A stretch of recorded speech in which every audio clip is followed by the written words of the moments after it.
How many of you recognize what that little clip is from? Okay, a few of you do. Most of you don't have a clue. All right, all right. Well, let me explain it then. Several years ago, there was a TV program called 24. Okay?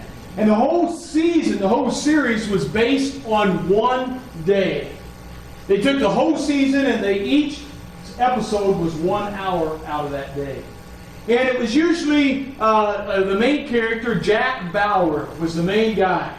And Jack Bauer was an amazing man. He was out to save the president or save Los Angeles. Depending on what season you watch, there was always this major thing that Jack Bauer was out to save.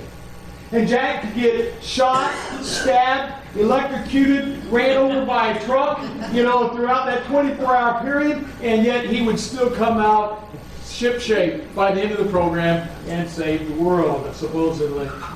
Well, that series, that TV series, is no longer on, but I thought it was a good TV series. I liked the drama and suspense. And it made you think about, wow, an awful lot happens in one day. And they did a masterful job throughout the season spreading that out. But I have decided to look at another day that really did save the world. I don't know if you've ever thought about the 24 hours around the birth of Christ. What was that like? What did that involve? What implications did that have? For you see, in that 24-hour period, the world truly was saved. God's plan had been put into motion. So today, the next 2 Sundays, I'm going to do this mini-series, and it's simply called 24 Hours That Saved the World. And we're just going to pretend that the events of this sermon could have taken place between 6 a.m. and 4 p.m. that day. What was it like that morning when Mary woke up? Remember, she was about to have a baby. And yet she'd been on the road. This is the 4th day. Pregnant. Sleeping on the cold ground. She woke up that morning, I imagine, with a backache. Or whatever ache you have when you're that pregnant. Ladies, you can explain that to us. But I imagine it wasn't the most comfortable place to be. She probably wasn't feeling the best she'd ever felt in her life.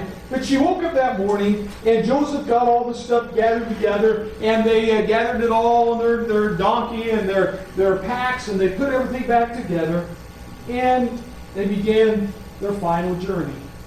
It was 90 miles, 80 to 90 miles from Nazareth down to Jerusalem, where they had to go. In our day and age, it's not a terribly long trip. Miami's about 100 miles from here, and you can get your car and be there on I-75 in a matter of an hour and a half. Easy trip. But imagine walking that. Let's imagine I-75 wasn't there and you had to walk through the Everglades. Now that would be an adventure, wouldn't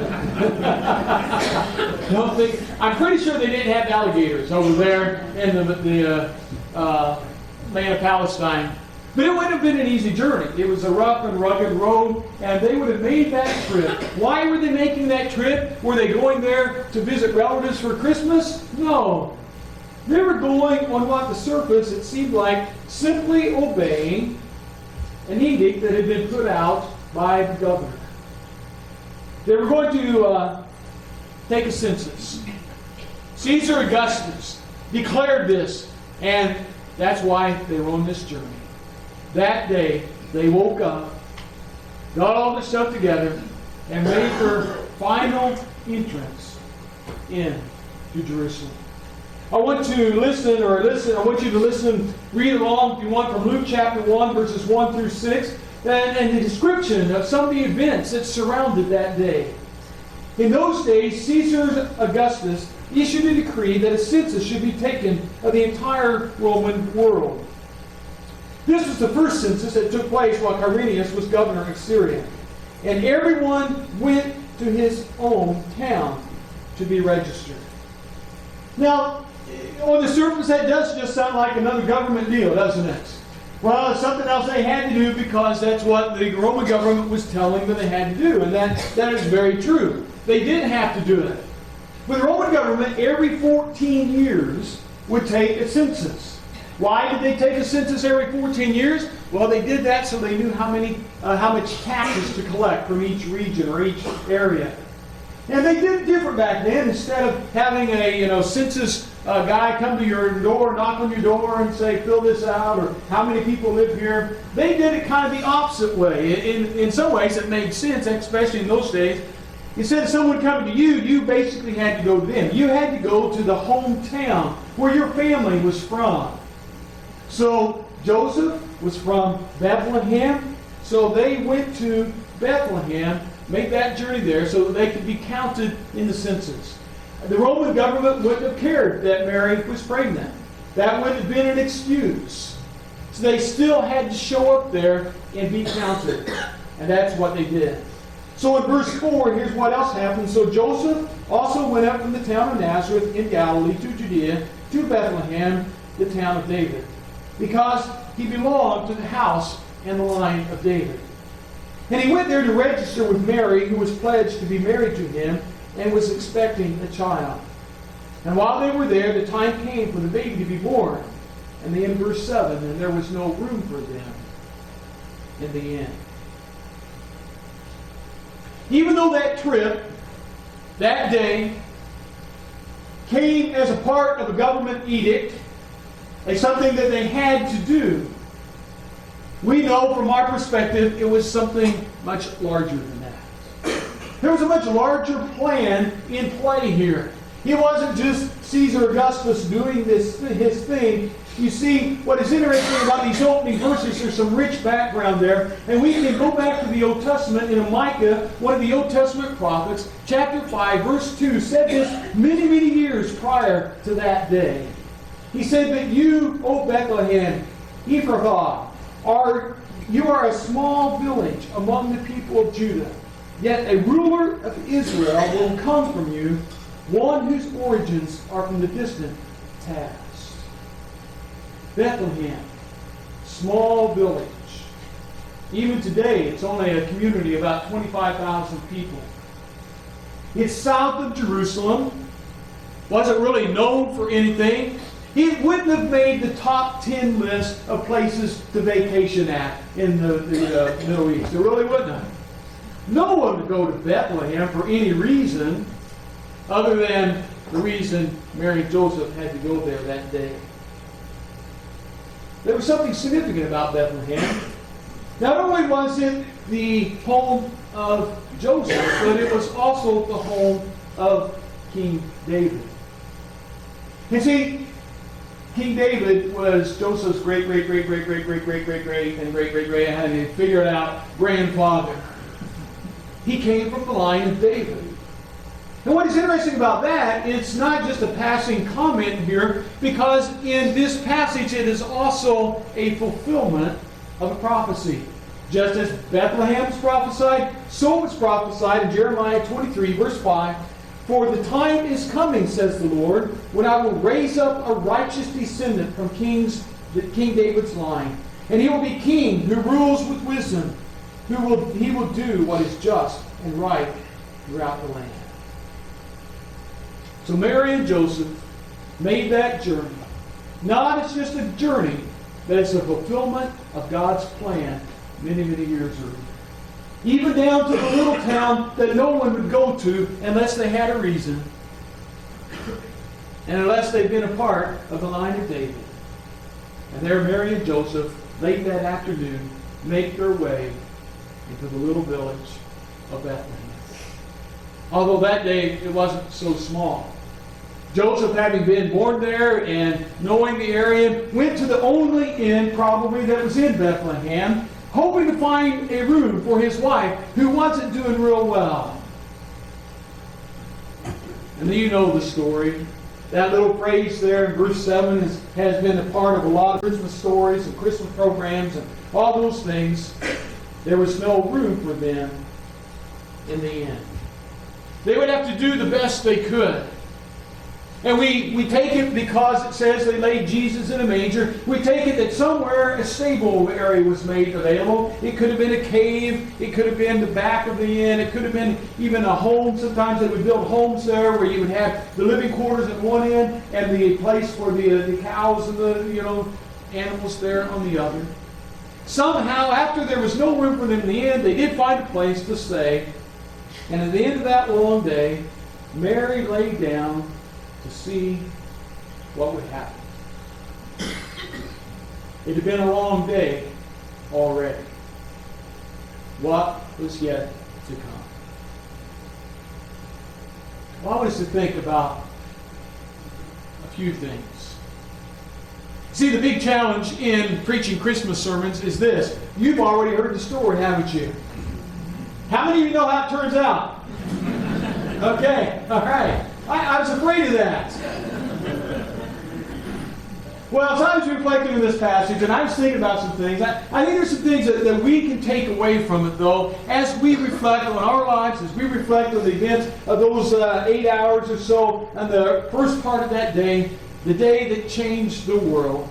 And the first is this Christmas, I want to encourage you to make room in your life for God's plan. Make room in your life for God's plan. It means being open to what God has in store. We may not always know what that is. I don't think that Mary knew when she was going to Bethlehem that that's where the baby was going to be born. But she just followed what had been going on, and she went with it. You ever thought about the shock that Mary had to have gone through in this part of her life? Judy and I were talking one time about the Christmas story and things, and she made a comment I never thought of. She said, when the angel came to Mary there in Luke 1 and also in Matthew, you can read about that. At that point, Mary was not pregnant. Sometimes we get that image, well, she's pregnant and God's just kind of coming and informing her what's going on. So she was not. I looked at the Greek text here, and the verb form used in this passage is what they call a prophetic future. When the angel declared what was going to happen to Mary, it was a prophecy. It was a prophetic future. Mary, this is going to happen to you. Luke 1, 30 and 31 record it this way. But the angel said to her, "Do not be afraid, Mary. You have found favor with God. You will be with child and give birth to a son. And you're going to give him the name Jesus." Down in verse 34 it says, "How will this be?" Mary said. It's a fair question, isn't it? How will this be? What in the world is going on here? How is this going to happen? She said, "How will this be since I'm a virgin?" And the angel answered, "The Holy Spirit will come upon you." Would it have been possible for Mary to say, "I think you need to find someone else"? God, I love you. I go to synagogue and all that stuff, but you've really got the wrong person here. She's not pregnant yet. She's not married yet. Could have she have said no? Could she have said, "No, I don't want to be a part of this"? But she didn't. She was open to God's plan. It was a conscious, intelligible decision that changed her life, changed the direction. She was chosen by God, I believe, because of her character and her quality, and God knew her heart, and He knew who she was, and obviously He knew more about her than she knew about herself. And when that angel came to her, and he said, "Mary, guess what?" She didn't get up and run out of the room and scream and go hide. She said, "Okay." You see, somewhere in her heart, somewhere in her life, there was room for God's plan to take place, even when it didn't fit into her plans. Somewhere, something happened. She said, "Okay, God, I'm going to listen to you more than I'm going to listen to myself." This Christmas, I want to encourage you to make room for God in your life. There are times in life where there may be a different direction that we need to go. There may be something that we need to do. There may be something that happened that we didn't necessarily have any control over. And as a Christian, as a follower of Jesus Christ, we need to make room in our lives for God's plan. How does being a Christian impact the decisions that you make in your life? Does being a follower of Christ impact the way you live? Does it impact the way you treat others? Does it impact the way you talk? You see, being a Christian is more than just being, just a warm, fuzzy experience where you all come into church and you hold hands and you sing Kumbaya. Now, that's not a bad thing, although holding hands in church and singing Kumbaya is just something like But the point is this. Our Christian faith comes hopefully because of a decision that we have made in our life. And it's something that is a declaration that I no longer am going to just do what I want to do, but I'm going to shape my life, my thoughts, my actions, everything I do in light of what God's plan is. It's a decision. So this Christmas, I want you to think about it. I want you to prepare your heart and your life to accept His plan for whatever that might be in your life. We're all different stages in life here in this room. But I believe that God has something for you to do that has meaning and purpose until our very last breath. And that may change along the way. That your life may change along the way. The people you encounter will change along the way. The places you live will change along the way. The income you have will change along the way. But God's plan for His people never changes. You see, He has called us to be salt, and He has called us to be light. He has called us to be His hands and His feet and His heart to those who still need to know who He is. Make room in your life for God's plan, whatever that might be, as He guides and leads you. Second thing, as I reflected on this, and I reflected on that little phrase there at the end of verse 7, is make room in your home for God's plan. You see, in verse 7 it says, she wrapped Him in cloths and placed Him in the manger, and we'll talk more about that next week, because there was no room for them in the inn. Mary and Joseph had left their home to make this journey.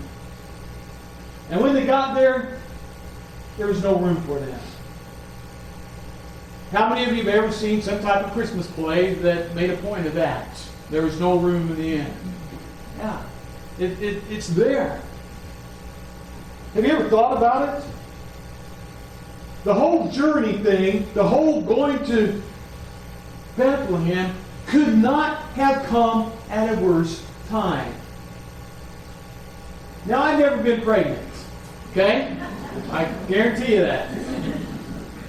And Judy was the ideal mother. She never had any pain or agony or anything through her pregnancy, even through delivery, right? Yeah, right.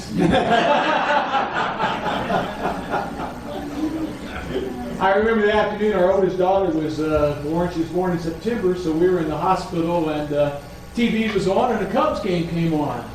So I thought, well, I'm not doing anything. I'll watch the TV.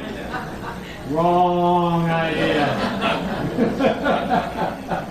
That's not a good plan. Mary had to not be feeling well. They left their home. I'm sure they would have preferred to stay in Nazareth. Maybe Joseph, he was a carpenter. Maybe he had made a cradle for the new baby. He was excited about that.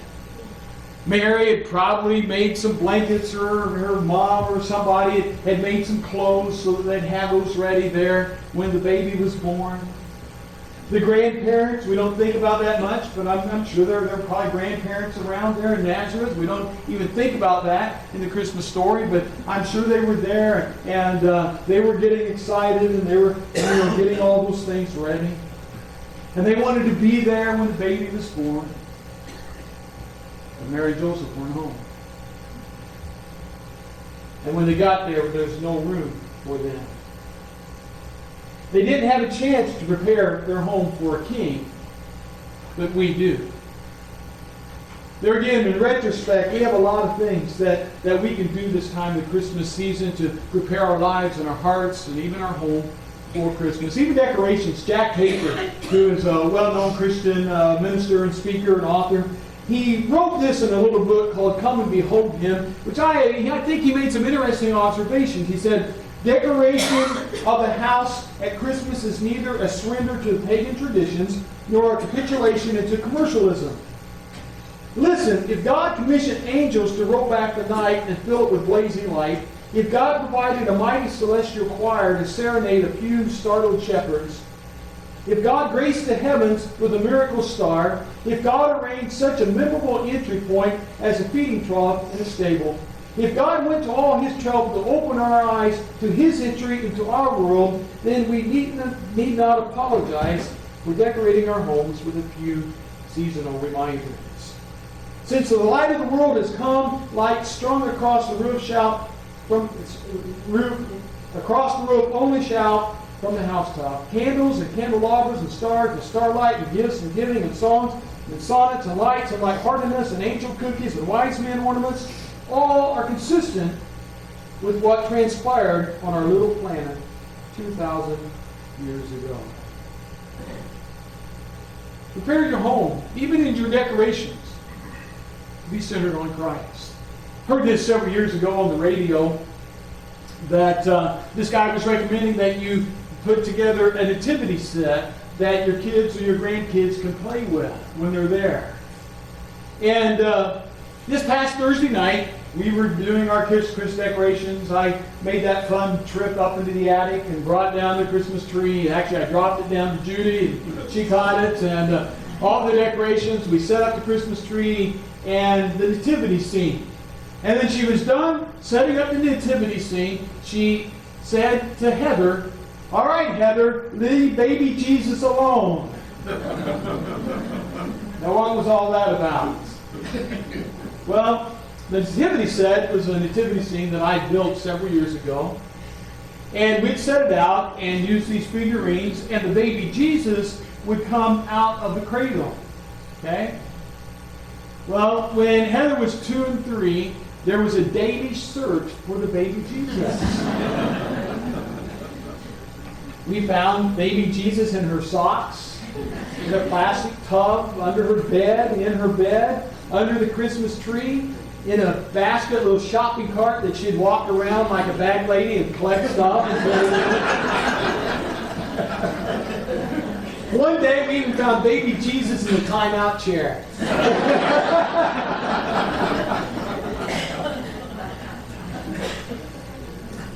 So about every Christmas, we were reminded of that and say, "Heather, don't play with baby Jesus." But the whole idea was make it so it was interactive, and she certainly fulfilled that. Make some room in your home. Do some things that will remind yourself and others that it's all about Jesus. I had mentioned last week in my sermon how I didn't plan it, I just grew up with it, where our family would read the Christmas story every Christmas at my grandparents' house, and that's carried on, and we still do that before opening gifts. Whatever. It's not too late to still do something to establish a tradition at Christmas. To remind you that you're not only preparing your home from a physical standpoint and a beauty standpoint, but you're preparing your life.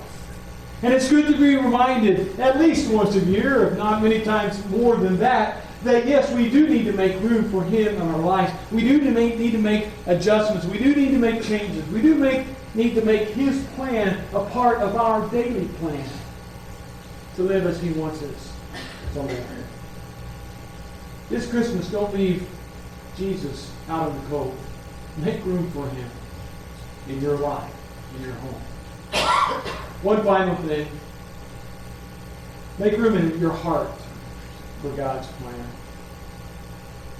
It's interesting as you look back at the initial encounter that both Mary and Joseph had with the angel, is that they decided to follow God's plan without any questions. In Matthew chapter 24, when Joseph had woke from the dream, the angel came to him and said, "Joseph, your bride, your young lady, your your love of your life, the one you're engaged to, well, she's going to have a baby, and it's not from you. That had to be a disturbing dream. In verse 24, it says this, "And when Joseph woke up, he did what the angel of the Lord commanded him and took Mary home as his wife." In Luke 1, after the angel had come to Mary and given the news to her, in verse 38, here's Mary's response. "I am the Lord's servant," Mary answered. "May it be to me as you have said." I think those two little verses are amazing verses. Joseph got up and he did what the angel told him to do. Mary said, "I am your servant. May it be to me as you have said." No matter the inconvenience, no matter the change in plans on their part, no matter of the social ridicule they were going to have to put up with in the society and the culture of that day, no matter all of the things that they had planned, they had to lay aside all of that. And they made room in their heart for God's plan. If you haven't noticed, Christmas can be a busy time of year. Judy and I went over our calendar for the remainder of the month, and I just got tired listening to it. Christmas amplifies so many emotions. Amplifies joy, wonderful memories. It also amplifies pain and sorrow. Some of you this year will go through Christmas for the first time without that loved one. That's tough. Being chaplain of the fire department here in Benita, and I've shared this with you before, but they tell me that the calls go up this time of year here in Benita. And sometimes it's just simply someone's called 911 and the firemen to get there, and there's really nothing wrong. They just want someone to talk to. And sometimes the same person will call 3 or 4 times. You see, we need to prepare room in our hearts for Him at Christmas. We also need to prepare room to share with other people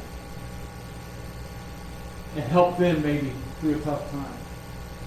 To let them know that the God who loves you is the same God that loves them. To let them know that the God who has a plan for your life also has a plan for their life. It's a good time to take a retrospective look at our lives over this past year and basically say, how have I done? How have I done letting others know about who He is? Make room in your hearts for God's plan. Leave yourself open to where He's going to place you and who He may put in your path that you can make a difference for, even this year. Because it's not so much who you are, or what. It's how do I want to say this? It's how you give of yourself that really makes a difference. You could probably give someone a $1,000 gift, and they would be happy. But if you just hand it to them and walk away, it might not mean as much as if you stayed there and just made a difference in their life. I heard a story about a guy who ruled Persia. He was a wise king. And he loved his people, and he wanted to know kind of what they dealt with and what it was like to be one of them. And he wanted to know their hardships. So many times he would dress as a common person, as a beggar, and he would go into the town there in which he was actually the ruler, but no one knew it. And one time he visited a very, very poor man, and the man invited him into, actually it was a cellar that he lived in. And he ate the coarse food that the man ate. And yet the man was cheerful, welcomed him in, had kind words for the king, which he thought was just another poor soul. And the king left. And later he came back to town dressed as the king. And he went up and he found this man. He said, I want you to know that you entertained a king. And the king thought the man would just ask for some gift or a favor. Oh, you're the king. Well, you see where I live. Can you help me out here? Can you get me this? Can you get me that? But he didn't do any of that. He just greeted him the same way he did that day that he spent with him. And so, and he said this. He said, "You left your palace and glory to visit me in this dark and dreary space. You ate the coarse food I ate, and you brought gladness to my heart. To others you have given your rich gifts. To me you have given yourself." That's a beautiful picture of Jesus, what God has done for us. He left the glories of heaven. He left all the riches. He left everything that was there. And he came down, and he was born as a baby, and when there was no room for him in the inn, and he found his place among us. And he dwelt among us. And that day was the 24 hours that saved the world. So this Christmas, consider God's plan and what all there is in store for you. Let's pray.